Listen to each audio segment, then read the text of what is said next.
I sit in my parents' living room, surrounded by medical documents scattered across the coffee table like fallen leaves. My mother's words hang in the air, sharp and heavy. Edward needs a kidney transplant. The doctors say it's urgent. Mom's voice cracks as she shuffles through papers with the hospital letterhead. The procedure has to be done in Guatemala. Their specialists have a revolutionary approach for cases like his. My brother slumps in the recliner across from me, his face ashen. He hasn't said much since I arrived, just occasional nods as Mom explains his supposed kidney failure. I pick up one of the documents, scanning for details. Something feels off. The letterhead looks slightly blurry, and the doctor's credentials don't match any I've researched in my preliminary Google searches. The medical terminology seems right, but the spacing between paragraphs varies oddly. The dialysis isn't working anymore, Mom continues, dabbing at her eyes with a tissue. His body is rejecting the treatment, the doctor says, without a family donor, within the next month. She doesn't finish the sentence, but the implication hangs between us like a storm cloud. I've looked into travel arrangements, she adds, pulling out another folder. We'd need to leave in 3 weeks. The coordinator says everything can be arranged quickly, since it's an emergency situation. My chest tightens as if someone is squeezing my ribs together. My hands tremble slightly as I set down the paper. I don't understand why this has to be done in Guatemala. I say carefully, Johns Hopkins is only 2 hours away. They have one of the best transplant centers in the country. Mom waves her hand dismissively. American doctors are too conservative. They want to keep him on dialysis until he wastes away. This clinic has cutting-edge treatments. Only doctors understand late-stage kidney disease, Greta. Edward needs you. I glance at my brother. His skin doesn't have the grayish tint I've read about in kidney patients. For someone supposedly on dialysis 3 times a week, he looks remarkably normal. Just thinner and more tired than usual. A cold sweat breaks out across my forehead. My heart pounds against my ribs as if trying to escape. I try to control my breathing, but it comes in shallow bursts. I'll need time to think about this, I manage to say. Edward finally speaks, his voice surprisingly strong for someone supposedly at death's door. There isn't much time to think, sis. They need an answer this week. The walls seem to close in around me. I grab my purse and stand, steadying myself against the arm of the sofa. I'll call you tomorrow, I promise, already moving toward the door. I drive home in silence, mind racing with memories. Edward asking to borrow $20 when we were teenagers, promising to pay me back by Friday, then $50 the next week, then $100 for an emergency, money that never returned. I remember us building forts in the backyard when we were kids, riding bikes to the corner store for popsicles on summer afternoons. The way he taught me to throw a baseball when I was 7. Then came the casino trips with his friends. The late-night calls asking me to cover his rent just this once, the time he borrowed my credit card and maxed it out. Mom always defended him. He's going through a rough patch. Family helps family. I grip the steering wheel tighter. Something isn't adding up here. The diagnosis papers, the overseas clinic, the rushed timeline. My accountant's mind, trained to spot inconsistencies in numbers, is firing warning signals. When I reach my apartment, I feel like I can breathe again. Everything here is orderly. Simple furniture, clean countertops, bookshelves arranged by subject and author. Nothing like the chaotic stacks of paper and unwashed dishes at my parents' house. I kick off my shoes and pour a glass of water, standing by the window as dusk settles over the city. What if Edward really is sick? Could I live with myself if something happened to him because I refused? But what if he isn't? What if this is another scheme, bigger and more dangerous than anything before? I pick up my phone and call my mother. I need time to research kidney donation before I commit to anything, I tell her, trying to keep my voice steady. Her response is immediate and sharp. Every day you delay could cost Edward his life. Do you want that on your conscience? I close my eyes, feeling the familiar weight of guilt settling on my shoulders. I'll consider the donation, but I want to see his official medical records first, not copies the originals. And I want to speak to his doctor directly. You always were selfish, she says, her voice suddenly cold. After everything we've done for you, Edward needs this, Greta. He's your brother. After we hang up, I stand at my window watching the sunset paint the sky in shades of orange and purple. For the first time, I allow myself to acknowledge the truth I've been avoiding. My health, my financial security, my very body are at risk. And I'm standing alone against the 2 people who should protect me most. I watch a flock of birds wheeling against the darkening sky, moving as one unit before settling into a nearby tree. I need to be certain, I whisper to myself, feeling the first stirrings of resolve. The next morning at Pearson Financial, I spot Rachel in the office kitchen. We've worked together for 3 years, sharing lunch breaks and occasional happy hours. She notices my expression immediately. "What's wrong? You look like you haven't slept." I hesitate, then the words tumble out. "My brother needs a kidney transplant. At least that's what my parents say." Rachel's eyes widen. "That's serious. What hospital is he at?" "That's just it," I say, lowering my voice. "They want me to fly to Guatemala for the surgery. Something about specialized treatment not available here." Rachel sets down her coffee mug. "That doesn't sound right. My cousin donated a kidney last year to her husband. There's a whole process: psychological evaluation, tissue matching, medical board approval. They showed me some documentation, but it felt off somehow." "If something feels off, you should check," Rachel says firmly. "This isn't like lending someone money, Greta. This is your body." 2. Her words land like stones in still water, creating ripples of clarity. For the first time since yesterday, I feel less alone. "What would you do?" I ask. "Verify everything," she says without hesitation. "If they're telling the truth, evidence will support it. If not..." She doesn't finish the sentence, but she doesn't need to. As I walk back to my desk, I make a quiet decision. I need to learn more about kidney disease. A lot more.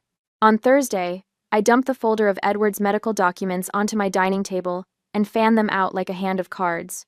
My apartment feels too small, the walls pressing closer with each disturbing realization. For 3 days since the last family meeting, I've been researching kidney disease, transplant procedures, and Guatemalan medical facilities between work shifts. None of it adds up. The letterhead on Dr. Ernesto Montoya's documents bears pixelated edges when examined closely. His credentials list membership in the Guatemalan Association of Nephrology Specialists, an organization that doesn't exist according to my Google searches. Hospital Internacional de Especialidades Renales returns 0 results online, not a website, review, or mention anywhere. I pull up my online banking records, searching for patterns. Last year, Mom asked me to help with Edward's emergency appendectomy, $2,000 wired directly to her account. 6 months before that, unexpected complications from routine surgery required another $1,500. Each time, I transferred the money without question. My finger trembles as I scroll through my transaction history.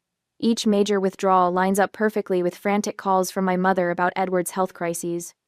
My phone buzzes with a text from Mom. "Don't forget to submit your vacation request at work. Surgery date confirmed for the 15th of October." A cold wave washes through my chest. I've become a walking ATM for my brother's problems, and now they want a kidney too.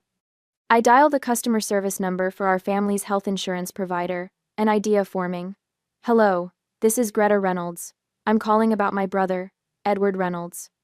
I need information about his recent dialysis treatments." I provide Edward's policy number from the copy of his insurance card Mom gave me years ago when I started helping with his medical bills. "Let me check those records for you." The representative's keyboard clicks in the background. "Miss Reynolds, I'm not showing any dialysis treatments for Edward in our system. The last claim we processed was for a routine physical in February." My breath catches. "What about kidney specialist visits? Or blood work related to kidney function?" "Nothing like that is showing in our records, ma'am." After hanging up, I sit perfectly still at my kitchen table, staring at the wall.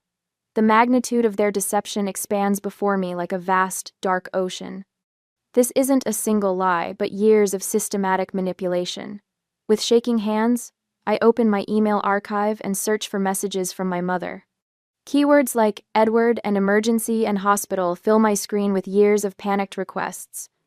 One email from 6 months ago catches my eye. Not from Mom to me, but from Mom to Edward, where I was accidentally copied. "Greta always comes through.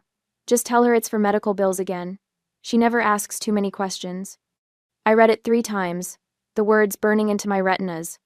They've been discussing me like I'm a resource to be mined, not a daughter or sister. I start a new spreadsheet, meticulously documenting every medical emergency against my bank transfers and Edward's known gambling activity from his social media posts. The pattern emerges with sickening clarity. His casino visits and poker tournaments consistently precede Mom's urgent calls for help by just days. For hours, I build my case, gathering screenshots, bank statements, and medical inconsistencies. The Edward I thought I knew, my protective older brother who taught me to ride a bike and defended me from playground bullies, dissolves with each new piece of evidence. In his place stands a stranger who sees me as nothing more than a solution to his financial problems. I stumble across a Facebook message thread where Edward mentions owing someone named Marco $75,000, with a 2-month deadline that ends. I check the calendar, 3 weeks from now. The threatening tone in Marco's responses makes my stomach clench. You better have my money, Eddie. No more extensions. You know what happens next. The realization hits me like a physical blow. They're not just liars, they're desperate. And desperate people are dangerous. My phone rings again. Mom's number flashes on the screen. Greta, the coordinator needs your passport information and blood type today. They have another patient who could take the surgery slot if we can't confirm. 1. I'll get that to you tomorrow, I say, my voice surprisingly steady despite the hurricane inside me. This can't wait. Edward's condition is deteriorating rapidly. I glance at Edward's Instagram story posted an hour ago. A selfie at a sports bar, beer in hand, captioned, "Pre-game rituals with the boys." His complexion healthy, his smile relaxed. I need to find my passport first. It's in storage. Mom's exasperated sigh cuts through the phone. You've always been so disorganized with important documents. I'll have Edward swing by tomorrow to help you look. The threat lurks beneath her helpful tone. They're not letting me slip away. After hanging up, I pack my evidence into a folder, suddenly aware of how vulnerable I am. This isn't just about money anymore. They're planning to sell my kidney to pay off Edward's debts. The next morning at work, I spot Rachel in the break room and motion her over. I found out what's really going on with my brother, I whisper, showing her the fake medical documents. Rachel's eyes widen as I explain. Greta, this is criminal. They're trying to traffic your organs. I know, I say, the reality of it's still shocking even as I speak the words. But I don't know what to do. They're my family. Rachel sets down her coffee mug with purpose. My cousin's friend is a nephrologist at Memorial Hospital, Dr. Patricia Vance. She can verify these documents are fake, give you official confirmation. For the first time in days, I feel a glimmer of hope. Can you connect us? Rachel nods, already pulling out her phone. And Greta? My spare bedroom is yours if you need somewhere safe to stay. Family doesn't do this to family. An hour later, I have an appointment with Dr. Vance for tomorrow morning and a growing file of evidence. I'm no longer merely suspicious. I'm preparing for battle. As I organize my documents, a text arrives from Edward. Found a great airfare deal. Need to book today. Meeting you at your place at 6 to get passport and finish paperwork. I study my brother's message, seeing it for what it truly is. Not concern but desperation. Not love but exploitation. The facade has crumbled, revealing the truth beneath. I need to document everything and understand exactly what they're planning. I mutter to myself as I create a new folder on my laptop labeled Evidence. For the first time since this nightmare began, I feel something beyond fear and betrayal. A cool, clear sense of purpose. They've underestimated me, assumed my compliance, counted on my love to blind me, but numbers don't lie, and numbers are what I do best. That week, I arrive at my parents' house early Sunday afternoon, a tightness in my chest that has nothing to do with the casserole dish I'm carrying. Mom greets me at the door, her smile too bright, her hug too quick. You brought food? How thoughtful. She takes the dish from my hands. Edward's been asking when you'd visit again. I follow her into the kitchen, watching as she sets the table for 3. The familiar scent of her lemon furniture polish mingles with something sharper anxiety, perhaps. Or guilt. I borrowed your tablet last time I was here. I say, placing my purse on the counter. Left mine at the office. Need to check a few work emails before dinner, if that's okay. Of course, dear. It's charging in my bedroom. Once alone in her room, I move quickly. The iPad unlocks with her predictable password, my birthday. Mom has never been security conscious. I open her email app, heart hammering against my ribs as I scan for anything related to Edward's treatment. 3rd email down. Payment schedule for procedure. I tap it open. Mrs. Winters. We must receive initial payment before scheduling kidney procurement. The remaining balance will be due immediately following successful extraction and transplant. Our team in Guatemala requires confirmation within 14 days. My stomach lurches. Procurement. Extraction. This isn't medical terminology, it's transaction language. I photograph the screen with my phone, then open the attached document. It's a contract draft with poorly formatted letterhead. My eyes catch on specific phrases. Payment of $75,000 upon successful kidney extraction. Donor liability waiver. No recourse after procedure. No recourse after procedure. No recourse. The donor is me. The kidney is mine. The payment matches exactly what Edward owes his gambling creditors. I scroll through more emails, documenting everything. A message from Mom to someone named Coordinator Martinez stops my breath. Greta is dutiful. Just tell her Edward will die and she'll sign whatever we need. My name in my mother's mouth, not as her daughter but as a solution to Edward's problems. My body, not as something I inhabit but as currency to pay my brother's debts. I check her banking app next. The transfers to this coordinator match the exact amounts Edward has lost at casinos over the past 6 months. Not medical retainers, not treatment costs, gambling debts, no brevator. For the first time since this nightmare began, a strange calm settles over me. The anxiety that's been clawing at my chest transforms into something harder, sharper. Certainty. I hear Edward's voice from the living room. Is Sarah here yet? I'm starving. I quickly close the apps, ensuring everything looks untouched, and slip my phone into my pocket. The evidence safely captured, I return to the kitchen, the casserole dish now warming in the oven. Sorry about that, I say. Work never stops. Edward sits at the table. Beer can already half empty beside his plate. His skin has a healthy glow, nothing like the gray pallor Mom described. He's wearing a new shirt, an expensive watch gleaming on his wrist. For someone supposedly at death's door, he's looking remarkably robust. I set my casserole on the table. Made your favorite, Edward. Extra salt, just the way you like it. Mom freezes, fork midway to her mouth. Greta, you know Edward can't have salt with his condition. Can't he? I serve myself, watching as Edward takes a hefty portion of the salty dish. Funny, I've been researching kidney disease. Patients on dialysis follow strict diets. No alcohol, limited salt, restricted fluids. Edward takes a long swig of beer before answering. My case is different. The Guatemalan doctors have me on special medications. What medications? You wouldn't understand the names. He shovels food into his mouth. Try me. I've been studying kidney disease protocols all week. Mom interjects. Greta, please. This isn't dinner conversation. When's your next dialysis appointment, Edward? I ask, ignoring her. He pauses. Tuesday. Tuesday. Where? That clinic on Jefferson. Jefferson Street was closed for construction last month. Which dialysis center specifically? Edward slams his fork down. What is this, an interrogation? I'm sick, Greta. I need your help, not your questions. That's interesting, I say, setting down my glass. Because someone with end-stage kidney failure wouldn't eat like this, wouldn't drink alcohol, would know their medication names and dialysis schedule by heart. Mom's face drains of color. Edward's flushes red. You always were too nosy for your own good, he snarls. And you always were a terrible liar, I reply, my voice steadier than I feel. I know what you're planning, and it stops now. Mom reaches for my hand. I pull away. Edward will die without your help. Her voice rises, trembling with desperation. Edward isn't dying, I say. He's in debt. And you were willing to sell my kidney to pay for his gambling. Edward stands so abruptly his chair topples backward. You don't understand what I'm facing. These people will kill me if I don't pay.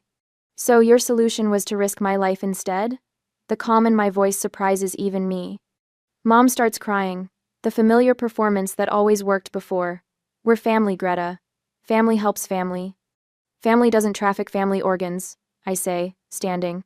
This conversation is over. So is your scheme. Edward moves toward me, his face contorted. You can't just walk away from this.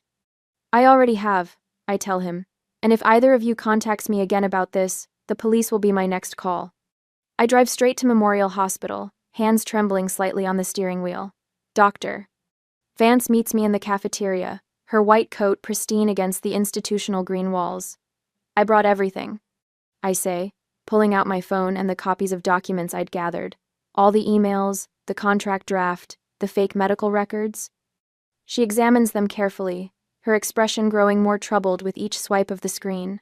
Finally, she looks up, eyes serious behind rectangular frames. "These documents are completely fabricated," she says. "This isn't kidney disease. The terminology is wrong, the treatment protocol's nonsensical, and this contract." She shakes her head. "This is attempted organ trafficking, plain and simple." Rachel arrives, sliding into the seat beside me with a comforting hand on my shoulder. "What did they say when you confronted them?" "Edward exploded," Mom cried. "The usual tactics, just higher stakes." "You were right to question them," Rachel says firmly. "This is criminal." Dr. Vance nods. "I can document everything officially. This kind of scheme is more common than people realize, unfortunately." A weight lifts from my chest, vindication after days of doubt. "I need to stop them completely," I say, the words feeling like a promise to myself. They're desperate enough to try something else. "We'll help you," Dr. Vance says. "You're not alone in this anymore." Looking at these two women, one I've known for years, one I've just met, I believe her. For the first time since opening that first suspicious medical document, I feel something unexpected. Strength. I am not a solution to my brother's problems. I am not a spare part for harvesting. I am a whole person, and I will remain that way. 2 days later, I step into the police station, clutching my leather portfolio against my chest like armor. The familiar scent of industrial cleaner and stale coffee fills my nostrils as Detective Cooper waves me toward a small conference room. "Miss Reynolds," he says, extending his hand. "Thank you for coming in today." Detective Cooper is younger than I expected, maybe early 40s, with salt and pepper hair and eyes that miss nothing. He pulls out a chair for me at a table scattered with manila folders. "I've reviewed everything you sent over," he says, tapping a thick folder. "The falsified medical documents, the email exchanges, the financial records. This is textbook organ trafficking." The words hang in the air between us. Organ trafficking, not family emergency, not brotherly need. A federal crime with my kidney as the commodity. What happens now? I ask, my voice steadier than I expect. Detective Cooper leans forward. "We build a case. Your brother and mother won't just face fraud charges. This is human trafficking, conspiracy, attempted bodily harm." I let that sink in. My mother and brother. "Federal prison. I need to warn you," he continues. "This will get worse before it gets better. They'll escalate their pressure tactics when they sense you pulling away." I open my portfolio and slide out a legal pad filled with meticulous notes. I've documented every conversation since Edward's supposed diagnosis. Phone calls, text messages, emails. Detective Cooper's eyebrows lift slightly. "Most people in your situation are too emotional to think this clearly." "I'm an accountant," I reply simply. "Documentation is what I do." He nods, then pulls out a digital recorder. "From now on, record every interaction. We need them to incriminate themselves directly." "What about the coordinator, the person in Guatemala?" "We're working with the FBI's human trafficking unit to identify them. These networks typically target multiple victims simultaneously." I hadn't considered that before, that I might be just one of many. The thought sends a chill through me. "For now," Detective Cooper says, "play along cautiously. Express concerns about the procedure, but don't reveal what you know. We need to document the full scope of their plan." I straighten in my chair. "I can do that." "Miss Reynolds," Detective Cooper's voice softens slightly. "Most people want immediate confrontation, the emotional satisfaction of exposing family members who've betrayed them. But real victory here means legal consequences. That requires patience." I think about the years of emergencies, and just this once, requests that drained my savings. The calculated manipulation disguised as family need. "I'm done with emotional reactions," I tell him. "I want them stopped." For the next hour, we map out a strategy. I'll maintain limited contact, expressing health concerns about the surgery while gathering evidence of their intentions. Detective Cooper shows me how to activate the recording function on my phone, inconspicuously, and explains exactly what kind of statements would strengthen the case. Back at my apartment, I created a detailed timeline on my laptop. Every financial transaction, every suspicious medical claim, every manipulation tactic cataloged by date. The spreadsheet grows longer, Each entry another betrayal quantified into data points. Rachel calls to check on me. How did it go with the detective? She asks. He's taking it seriously. We're building a case. Good, she says firmly. I've been going through those bank statements you showed me. There's a pattern in the wire transfers that might help trace where the money's actually going. I feel a surge of gratitude. You don't have to do this. What are friends for if not helping stop illegal organ harvesting schemes? Her joke breaks the tension, making me laugh despite everything. Later that evening, Dr. Vance emails me her official analysis of Edward's falsified medical documents. Her letterhead from Memorial Hospital stands in stark contrast to the blurry forgeries my mother presented. The medical terminology is precise, her conclusion damning. No evidence of kidney disease or medical necessity for transplant. I add it to my growing file of evidence. My phone buzzes with a text from my mother. The coordinator needs your blood type information by tomorrow. Call me. I stare at the message, understanding now that coordinator means organ broker. My fingers hover over the keys as I compose a response that reveals nothing while buying time. I'll call tomorrow. Working late tonight.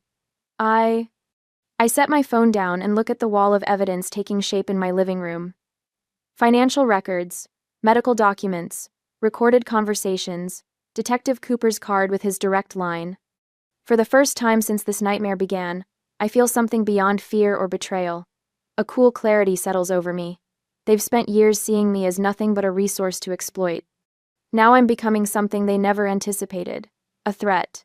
My phone buzzes again. Mother. Edward's condition is worsening. We can't delay. Des. Another lie. Another pressure tactic. I close my eyes and visualize the case building, piece by methodical piece. Not just my protection, but consequences. Justice. The path ahead is clear. On Thursday that week, after gathering more evidence, I arranged the documents in 3 precise stacks on Detective Cooper's desk. The police station hums with activity around us, but in this small interview room, our focus remains absolute. Everything's here, I say, tapping the first folder. Bank statements showing transfers that coincide with Edward's gambling losses. Emails between my mother and the so-called coordinator. The falsified medical documents. Detective Cooper nods, his weathered face serious as he reviews the evidence.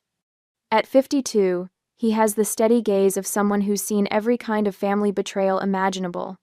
Dr. Vance's statement is comprehensive, he says, examining the medical report. Her documentation of the fraudulent kidney disease diagnosis will hold up in court. Is it enough? I ask, the question that's been gnawing at me for days. More than enough for arrest warrants. He closes the folder with deliberate care. The FBI Human Trafficking Unit is ready to coordinate with us. They've seen this pattern before, desperate families selling organs of unwitting relatives. I exhale slowly, my shoulders dropping slightly. When will you move on this? We need 48 more hours to finalize paperwork and coordinate with federal authorities. He looks directly at me. Can you maintain the facade until then? I nod, thinking of the acting I've done for the past 2 weeks pretending to research kidney donation while secretly building this case. I've been playing along this far. What's 2 more days? Cooper's phone vibrates. He checks the message, his expression unchanging. The prosecutor wants to meet tomorrow morning.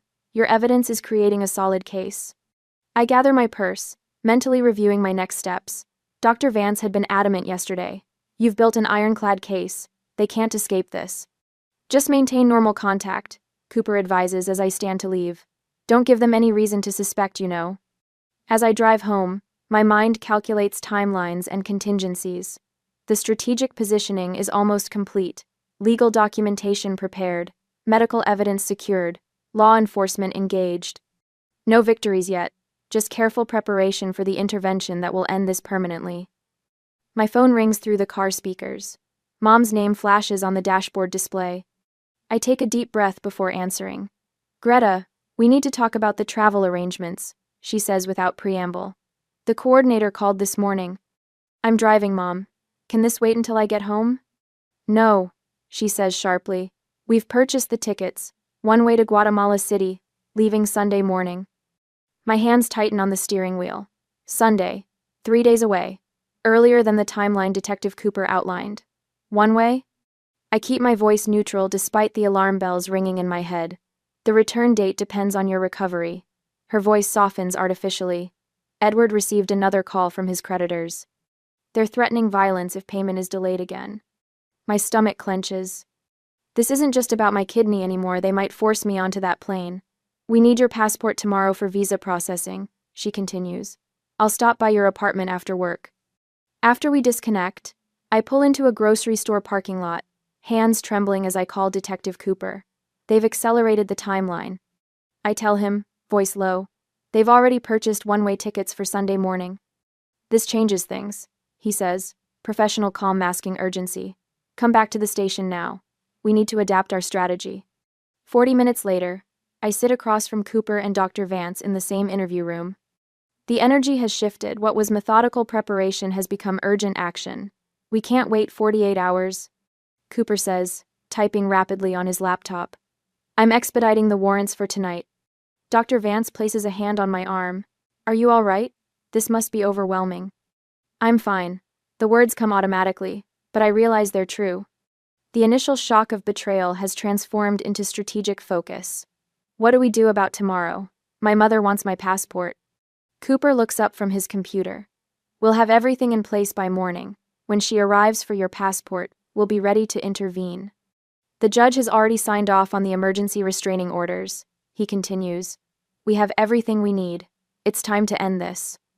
Dr. Vance nods, quiet confidence in her expression. You've done everything right, Greta. Tomorrow, this nightmare ends. As I drive home in the fading evening light, I realize how much I've changed since that first day in my parents' living room. The panicked daughter has been replaced by someone calmer, more strategic. The frightened woman who once fled from confrontation now moves deliberately toward it, backed by evidence and allies. My phone buzzes with a text from Rachel. How did it go with Cooper? I type back. They're coming for my passport tomorrow. Police will be ready. For the first time in weeks, I feel a sense of control. The preparation is complete. The authorities are positioned. By this time tomorrow, my family will face the consequences of their betrayal. The final confrontation approaches, and I am ready. The next day, I jolt at the sound of aggressive knocking on my apartment door. It's nearly 8 in the evening, and I'm not expecting visitors. Peering through the peephole, my stomach plummets. Edward and Mom stand in the hallway, their faces tight with urgency. When I open the door, they push past me without waiting for an invitation. We need your passport, now. Edward's voice sounds different, harder, more desperate than I've ever heard before.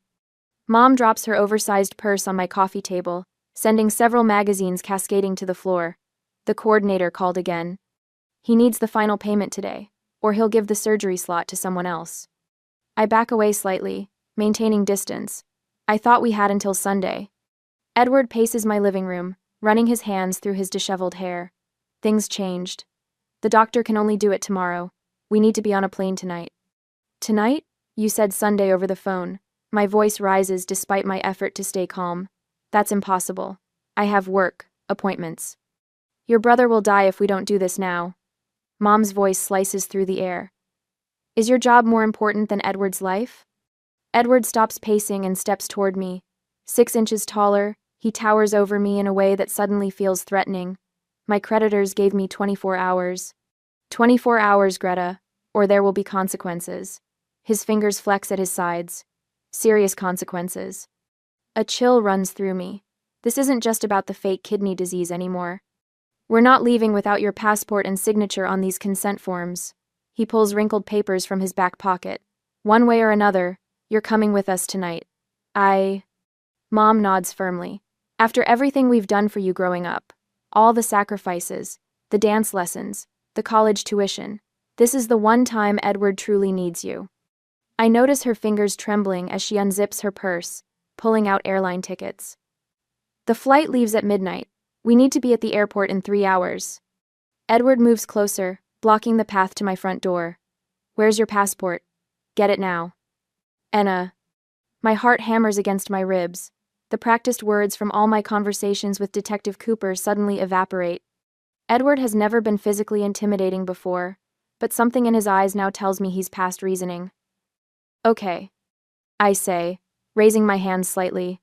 Let me get it from my safe. It's in the bedroom closet. Mom exhales with visible relief. Good girl. I knew you'd come through. As I walk toward my bedroom, Edward follows a few steps behind. Hurry up, we don't have all night. Inside my bedroom, I leave the door open. Closing it would only escalate his suspicion. I can hear Mom on the phone in the living room, speaking in hushed tones. Yes, we have her. Getting the passport now. Yes, she's cooperating. We'll meet you at the terminal as planned. With shaking fingers, I open my closet and crouch beside the small safe tucked in the corner. Edward hovers in the doorway, watching my every move. As I pretend to work the combination, I pull my phone from my pocket with my other hand. I type our predetermined emergency code to Detective Cooper. Red kidney now. What's taking so long? Edward demands, stepping into the bedroom. I slip the phone back into my pocket. The combination is sticking. Give me a minute. We don't have a minute. He kicks my laundry hamper, sending it crashing against the wall. From the living room, Mom calls out, "The coordinator says we need to wire the first half of the payment before we board. Did you get her passport yet?" "Working on it," Edward shouts back, his voice tight with frustration. I stand slowly, turning to face my brother. "So where exactly are we flying to? You never actually said." "What does it matter? Some clinic in Guatemala. They have all the paperwork ready." "And this coordinator, he's meeting us there?" Edward's eyes narrow. "Why all the questions suddenly? Just get the passport." "I'm trying to understand the plan," I say, working to keep my voice steady. "If I'm giving up a kidney, I think I deserve to know the details." Mom appears in the doorway, her phone still clutched in her hand. "The driver will be here in 30 minutes. We need to be packed and ready." "Driver?" I ask. "What driver?" "The coordinator arranged everything," she says impatiently. "Hurry up with that passport, Greta." I glance at my phone.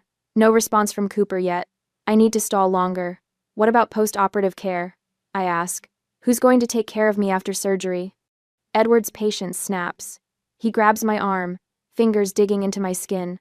"There's no time for this. Where's the damn passport?" I wrench away from him, my pulse racing.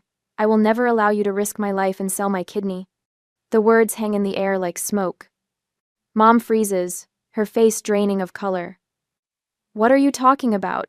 she whispers, but her eyes betray her. "I've seen the emails to the coordinator. I know about Edward's gambling debts. I know this has nothing to do with kidney disease." My voice grows stronger with each word. "The police have been notified. They know everything." Edward lunges toward me with a speed I didn't expect.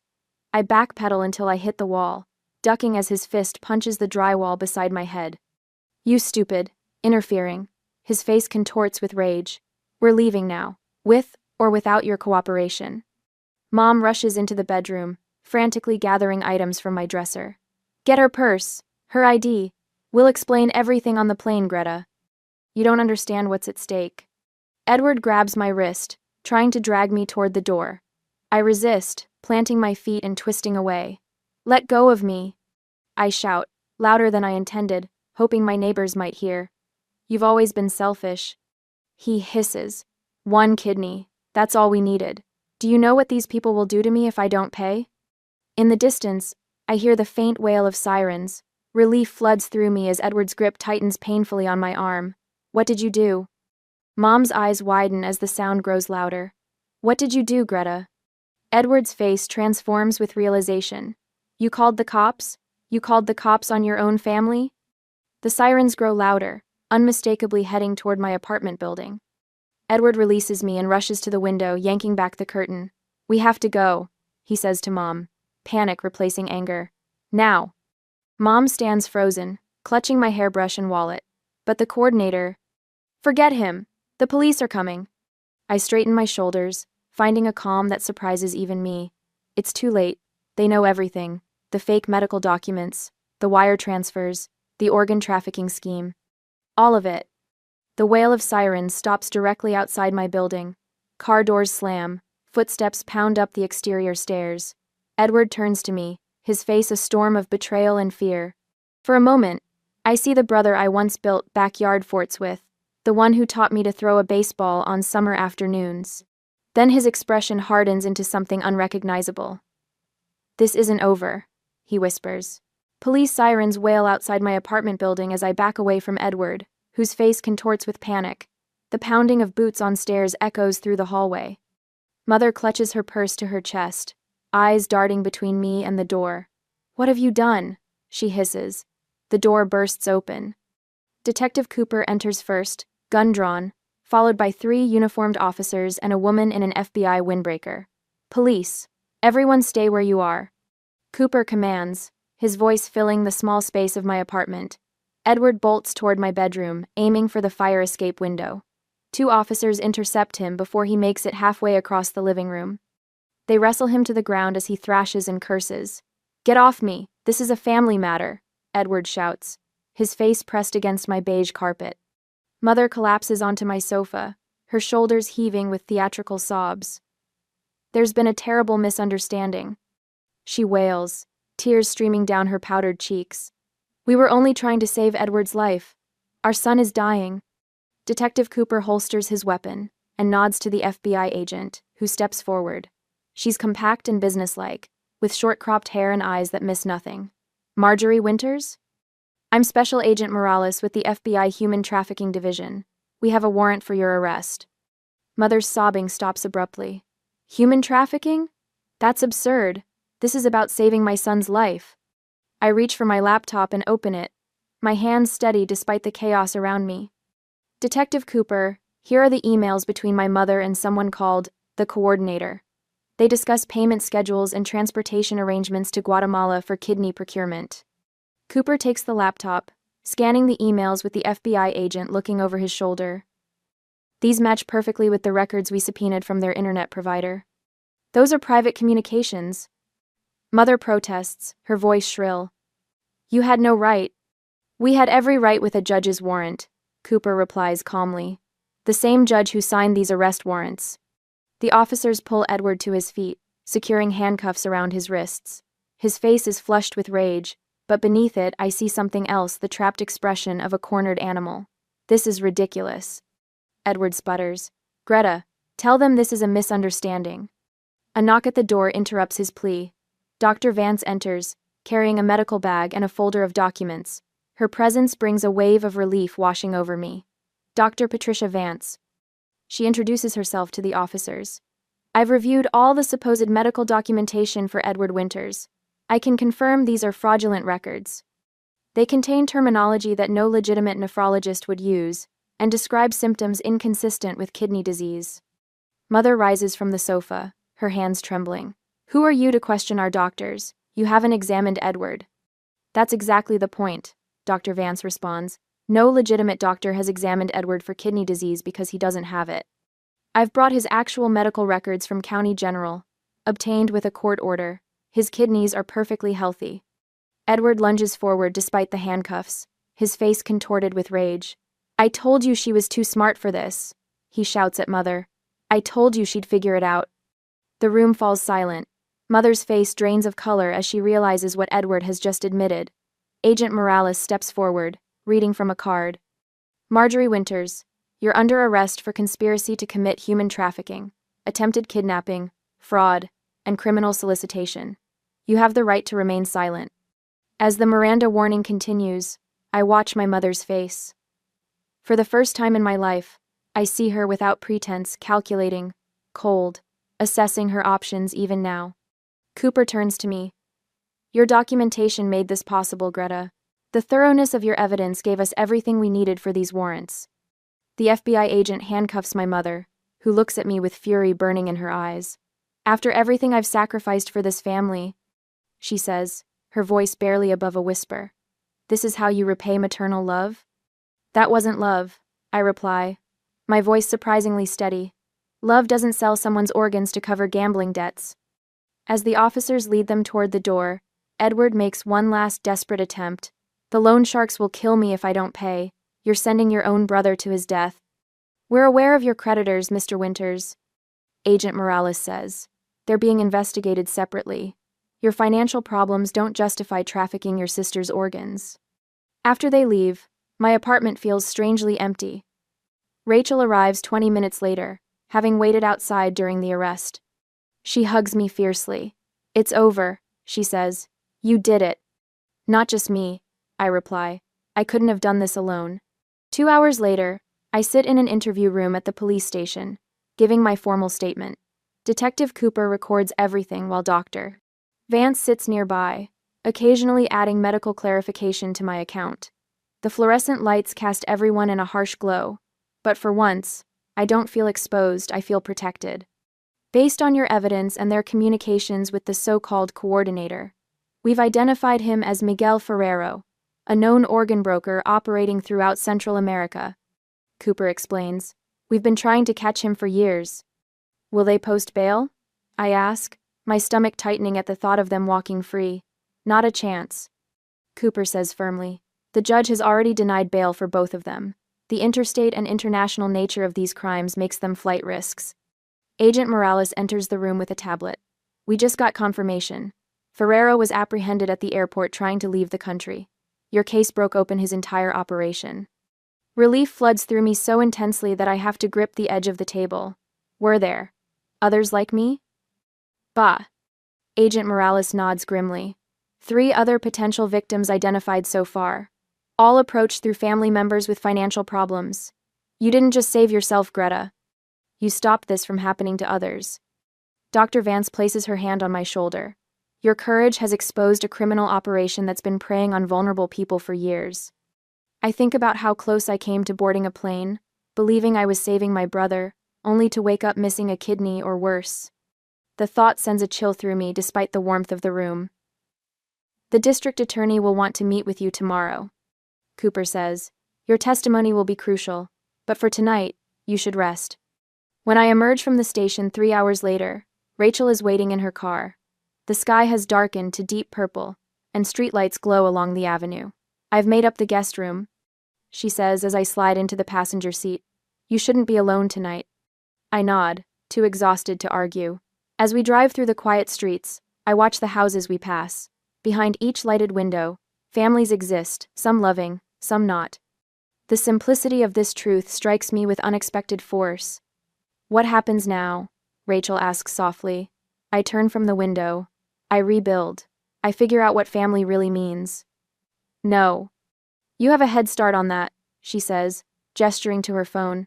Dr. Vance texted. She's organized a support group for families affected by organ trafficking. She thinks you might help others navigate what you've been through. The idea settles in me like a seed finding soil. For the first time since this nightmare began, I feel something unexpected bloom in my chest. Not just relief or vindication, but purpose. I'd like that, I say, watching the city lights blur through tears I didn't realize had formed. I'd like that very much. As Rachel's car turns onto her street, I realize Detective Cooper was right.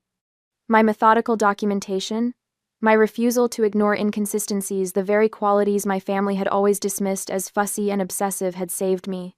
And now, they might save others too. Tomorrow would bring statements and legal proceedings, restraining orders, and reporters.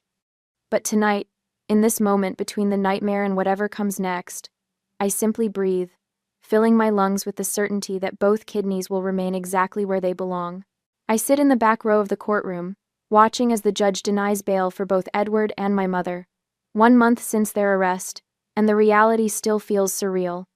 Detective Cooper slides into the seat beside me as the proceedings conclude. They won't hurt anyone else, he says quietly. The kidney trafficking network had 3 other potential victims lined up. Your evidence saved them. Why? My throat tightens. I almost lost my kidney, and maybe my life. Outside the courthouse, a reporter approaches with a microphone. I've grown accustomed to these encounters since the story broke. Local news has painted me as some kind of whistleblower hero, though I never sought that label.